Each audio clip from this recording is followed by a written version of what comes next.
Pourquoi gérer vos finances personnelles change votre vie?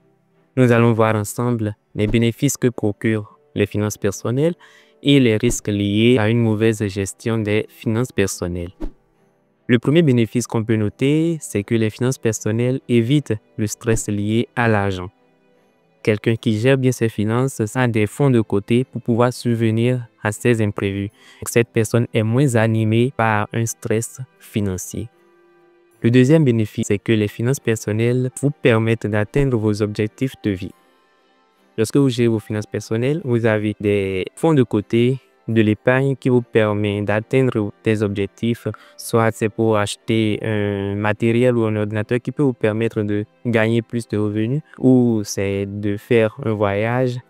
Le troisième bénéfice qu'on peut noter, c'est que les finances personnelles vous protègent contre les imprévus. Quelqu'un qui met en place l'épargne pourra faire face facilement à des imprévus comparé à quelqu'un qui n'a pas d'épargne. Cette personne sera moins à l'aise à faire face à ces imprévus.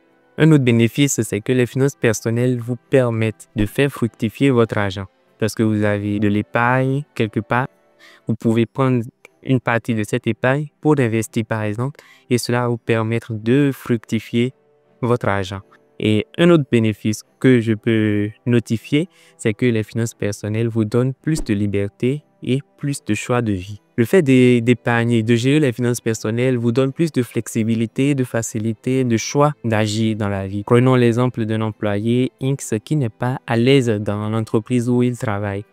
Il peut délibérément prendre la décision un jour de quitter cette entreprise où il n'est pas à l'aise. Et il peut le faire seulement s'il a pu épargner. Mais si cet employé n'épargne pas, ne peut pas prendre cette décision de quitter cette entreprise. Voilà pourquoi je dis que les finances personnelles donnent plus de choix et de liberté.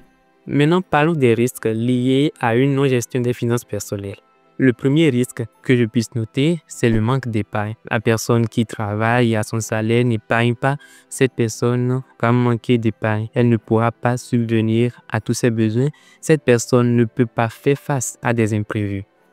Le deuxième risque, il s'agit des dettes. Lorsqu'un individu n'a pas d'épargne, il sera amené à s'endetter. Voilà un autre risque lié à une non-gestion des finances personnelles. Et le dernier que je vais noter, c'est la dépendance financière. Lorsqu'une personne n'a pas d'épargne, ne gère pas ses finances personnelles. Cette personne n'a ni des fonds de secours, ni un revenu supplémentaire et cette personne va dépendre de l'argent pour pouvoir prendre des décisions. Si cette personne n'a pas un matériel qu'il lui faut, cette personne a dit « Ah non, mais je n'ai pas les moyens, mais non, je n'ai pas l'argent pour le faire ». Et cela lui crée des barrières. Si également la personne tombe malade, cette personne sera encore limitée par l'argent. Donc, elle est dépendante de l'argent. Je n'ai pas les moyens pour pouvoir m'acheter des médicaments. Je n'ai pas de l'argent pour pouvoir aller à une consultation. Je n'ai pas de l'argent pour faire ci, pour faire ça. Voilà la dépendance financière. Voilà un risque qui est lié à une non-gestion des finances personnelles. N'oubliez jamais que tout se transforme. Même nos petits gestes